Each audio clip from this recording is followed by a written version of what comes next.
What if the next big housing crash doesn't come from banks, but from spare rooms, empty apartments, and a company that promised to change how we live? Airbnb started as a dream. Extra money for hosts, cheap stays for travelers, and cities that felt more connected. For a while, it looked like the perfect idea. But behind the 5-star reviews, the story was very different. Families were pushed out of their homes, neighborhoods turned into places for tourists, not locals, and now millions of rentals sit empty while owners struggle to pay their bills. The truth is clear. Bookings are falling, profits are shrinking, and the sharing economy is breaking apart. What began as freedom is now turning into one of the biggest real estate crashes we've ever seen. This isn't just about one company. It's about who can afford to stay in our cities, who gets forced out, and what happens when sharing stops being about people and starts being about profit. Welcome to Economic Circuit. Today, we break down the rise and fall of Airbnb and the real cost of the sharing economy, the dream that became a mirage. They once called it a revolution, a brand new kind of freedom where anyone with a spare room could open their door to the world and earn a little prosperity. Travelers would skip the sterile hotels, finding authenticity in everyday homes. Locals would share in global wealth, one guest at a time. It felt like a movement, a democratic reimagining of travel. The sharing economy, they said, would repair what the old systems had broken.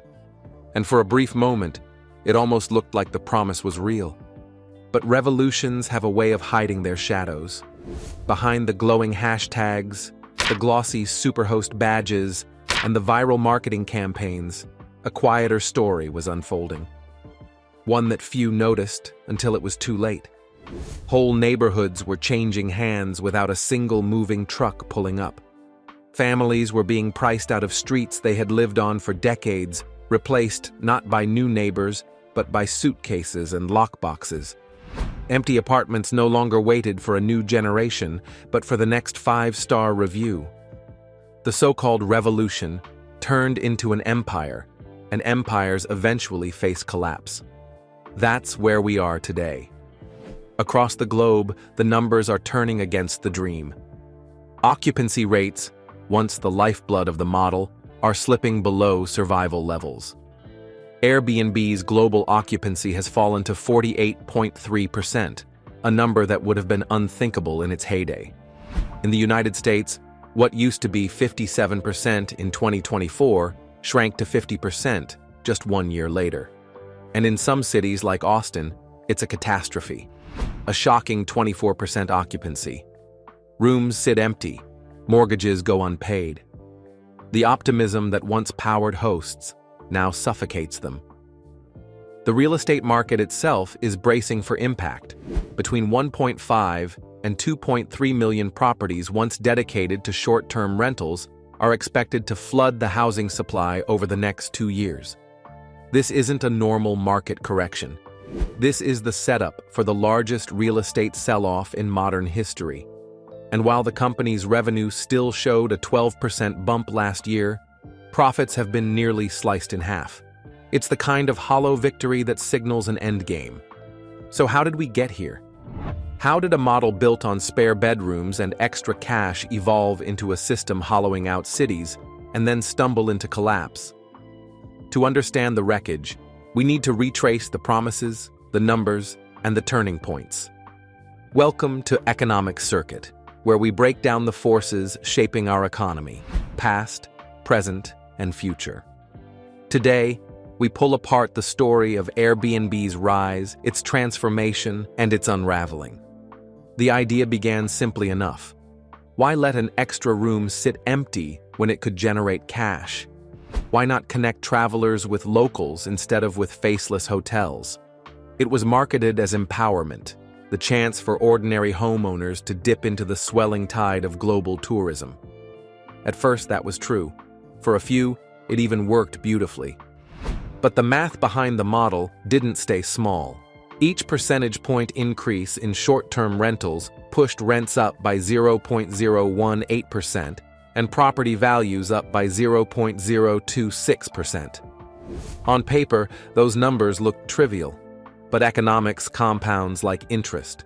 Add enough of those small increases together, and entire neighborhoods transform. A block turns into a tourist hub. A city becomes unrecognizable. Barcelona learned this lesson early. Regulators attempted to slow the surge by tightening restrictions. It didn't matter. Even with early intervention, rents shot up 70%. The city, once defined by its culture and locals, became a living billboard for Airbnb's power to remake a place. Florence tells an even starker tale. Between 2016 and 2023, short-term rentals doubled, and rents soared by 42%. Tourists flooded in while locals quietly retreated. Madrid's numbers are shocking in a different way. 1 in 5 homes is now a short-term rental. And in Malaga, nearly 85% of the prime tourist districts have been handed over to the algorithm.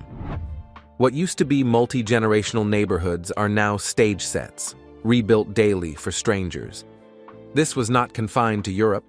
In New York, between 2013 and 2017, more than 13,500 rental units disappeared into the short-term rental pipeline.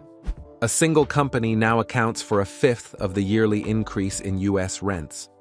The supposed empowerment of individuals turned into a windfall for speculators and outsiders. The sharing economy's mask slipped. What had been marketed as grassroots turned out to be dominated by corporate-scale operators. Somewhere between half and 70% of Airbnb accommodations in Europe are now run by multi-property hosts. This isn't neighbors helping neighbors. It's landlords wrapped in the language of community. Cities tried to pull the emergency brake, but the machine was already moving too fast.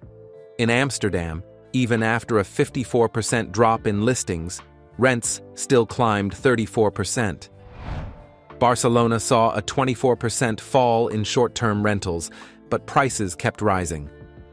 It was too late. Once families vanish, they rarely return. The homes stay in circulation, waiting for the next booking.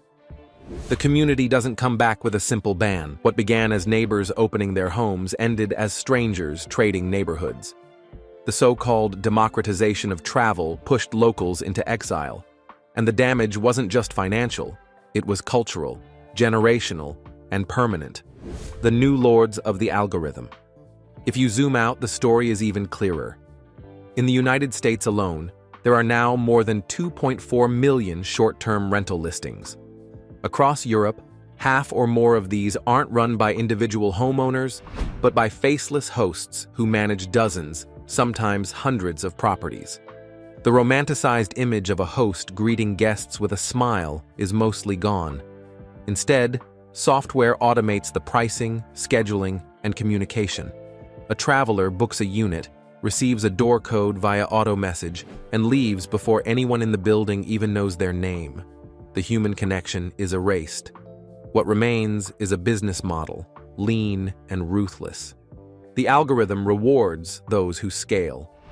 The single-room host who joined to earn a little extra is left behind. The empire builders thrive. A short-term rental often earns 2 to 3 times the revenue of a long-term lease, which means the math rewards those who buy in bulk. The wealth gap expands. Average host income in the US is quoted at $14,000 per year, but that number is a mirage. The median is far lower. The outliers with dozens of listings skew the data upward.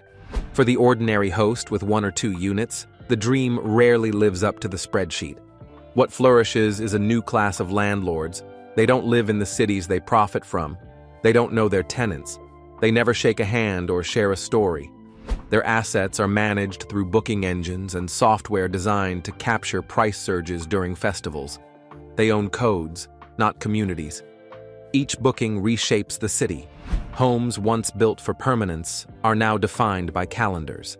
A house becomes a yield machine. Personal histories are erased by guest ratings and cancellation policies.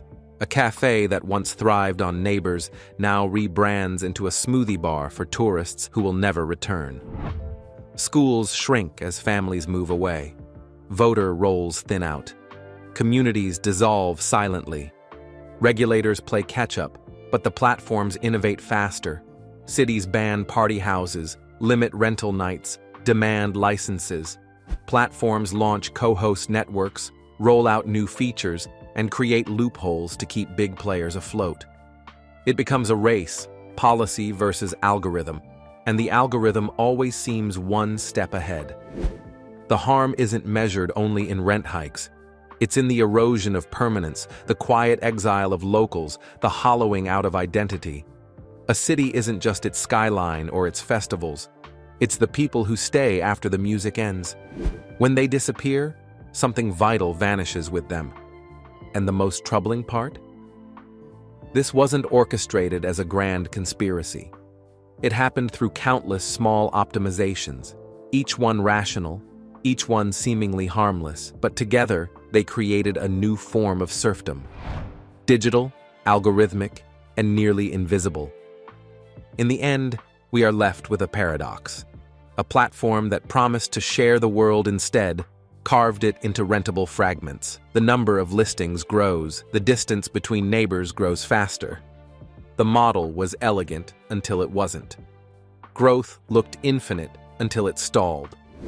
The collapse began not with headlines but with dashboards, occupancy rates falling, hosts refreshing their apps, watching bookings dry up. For years, the promise was endless: growth without limits, profit without risk. But all markets have limits. And when this one hit its ceiling, the fall was sharper than anyone wanted to admit. Collapse, written in numbers. The unraveling was quiet at first. A missed booking here, a slower month there. But behind the scenes, the dashboards were telling a darker story. Hosts who had once seen steady demand suddenly faced empty calendars. Occupancy rates, the oxygen of the short-term rental economy, had fallen below the line of survival. Global figures sat at 48.3%, a death zone for profitability. In the US, the slide was even clearer. Occupancy dropped from 57% in 2024 to just 50% a year later. And then came Austin. Once a darling of the short-term rental gold rush, it turned into a warning sign. Occupancy cratered to 24%. A market once overflowing with optimism now looked like a graveyard of empty listings and unpaid mortgages. The cause wasn't hidden. Supply had ballooned nearly 24% year over year, while demand sagged by over 12%. A glut of optimism turned into a flood of vacancies, too many hosts chasing too few travelers. On paper, Airbnb itself still seemed alive. Revenues rose 12% in a single year, crossing $11 billion. But the illusion broke once profits were revealed, cut nearly in half. The platform could claim growth, but it was a hollow kind of victory. For the hosts, the unraveling wasn't abstract. Insurance rates spiked by more than a third. Cleaning fees, property management costs, and maintenance soared. Every line item ate into already shrinking margins. The math that once looked bulletproof began to bleed. And then the delinquencies started, slowly at first, a missed mortgage here, a late payment there. But by January 2025, the warning lights flashed red. Over 30,000 U.S. properties entered foreclosure filings, an 8% jump in just 1 month. By February, the number climbed to 33,000, a staggering 35% increase compared to the year before. This wasn't just a trend. It was a tidal wave of bad bets, all coming due at once. Beneath it all sat a dangerous financial device, the debt service coverage ratio loan. Investors had been allowed to qualify based not on today's rental income, but on tomorrow's projected bookings. When demand dried up, so did the math. Cash flow fell by more than 90% since 2021. Nearly 3/4 of properties bought during the pandemic boom were now losing money or barely breaking even. The next chapter was inevitable. Over the next 2 years, between 1.5 and 2.3 million properties that once served as short-term rentals will hit the market. The largest housing sell-off in modern history. The panic spread quickly. Bankruptcy filings ticked upward. In Arizona, realtors reported record numbers of vacation homes hitting the market. In Galveston, listings for sale spiked 42% in just 1 year. Hosts who once bragged about passive income now rushed for the exits, desperate to cash out before the next wave of losses. And where desperation lingers, fraud creeps in. Some investors who had bought under the guise of second homes, claiming personal use while secretly renting them out, found themselves caught. Breach of contracts, lawsuits, forced sales. Even community banks began to wobble, their portfolios stuffed with loans tied to failing properties. The implosion didn't respect borders. Canada saw personal bankruptcy filings climb 20% in January 2025 alone. Community banks with heavy exposure to multifamily and rental properties reported delinquencies up nearly 40% in a single quarter. Meanwhile, the platforms distanced themselves. Tweaks to terms of service, subtle disclaimers, and blame shifted toward market forces. The companies that fueled the boom turned their backs on the very hosts who made it possible. For the millions of small investors, the reality was brutal. What had once been a dream of financial freedom now became a daily reminder of loss. A house that once paid the bills now sat empty, bleeding money. The collapse wasn't a sudden explosion, it was a slow-motion fire, sparked by speculation, fanned by algorithms, and left to burn without intervention. And through it all, the machine kept running. Empty rooms, empty returns, empty promises. Regulation's hollow victory. The solution, many believed, was regulation. If the chaos of the short-term rental boom had gutted neighborhoods, then laws could restore balance. In just the past 18 months, 342 cities and counties worldwide passed restrictions. Some required licenses, others capped the number of rental nights. A few attempted outright bans, but the results tell a harsher truth. Barcelona, one of the earliest cities to feel the surge, had already seen rents climb 70% despite initial restrictions. Now, the city has gone further, announcing a plan to ban all short-term rentals by 2028. More than 10,000 apartments will vanish from Airbnb's map. New York took a scalpel to the problem with Local Law 18. Within months, the city slashed listings by 90%, from 15,000 to barely 5,000. Regulators declared victory, but the celebration was short-lived. Housing costs didn't fall, they barely shifted. The damage had already been baked into the system. Other regions revealed the same pattern. Sweden's capital, Stockholm, saw occupancy rates soar between 62% and 66% for short-term rentals, even as traditional renters struggled with strict controls and limited housing. The imbalance only deepened. Regulation turned into a game of whack-a-mole. Each rule closed one loophole while another emerged. Platforms rolled out co-host networks, booking optimizers, and new tools designed to skirt restrictions. Every step forward from policymakers was met with a sidestep by the algorithm. The harm, once unleashed, resisted reversal. A generation of renters priced out of their own cities wasn't coming back. Local businesses, once thriving on steady communities, now struggled without the permanence of loyal customers. Neighborhoods scarred by displacement recovered slowly, if at all. Regulation could contain the fire, but it couldn't rebuild what was already burned. And after the chaos, something strange happened. The platforms pivoted. New marketing campaigns spun fresh narratives. Investors counted their losses and left. But the cities, the scarred, hollowed-out cities, were left behind. The numbers today are stark. More than 70% of pandemic-era short-term rentals now operate at a loss or barely break even. The dream of passive income has dissolved into piles of maintenance bills and rising insurance costs. Former hosts quietly list their properties for sale, competing in a market already flooded with desperation. The lingering question hangs in every empty apartment window. What comes after the collapse? Some optimists imagine redemption. Properties could be repurposed into affordable housing. Social housing projects might reclaim the stock. Community-led ownership could rewrite the rules. But others see only another cycle. Assets stripped, sold off, and recycled into the next speculative wave. The cruelest irony is this: the machine doesn't stop. Even after the model has failed, even after the promises have evaporated, the system continues to run. The signs read vacancy. The spreadsheets read crisis. The voices of those who were pushed out, those who remained, those who can barely remember what their neighborhood once felt like. Those voices are faint, but they still exist. Everyone waits for change, but algorithms don't have memory. They don't mourn the neighborhoods lost.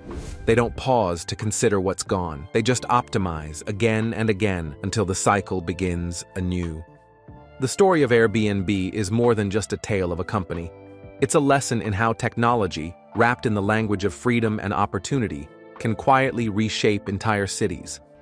It's a reminder that small optimizations, multiplied millions of times, can hollow out communities before anyone notices.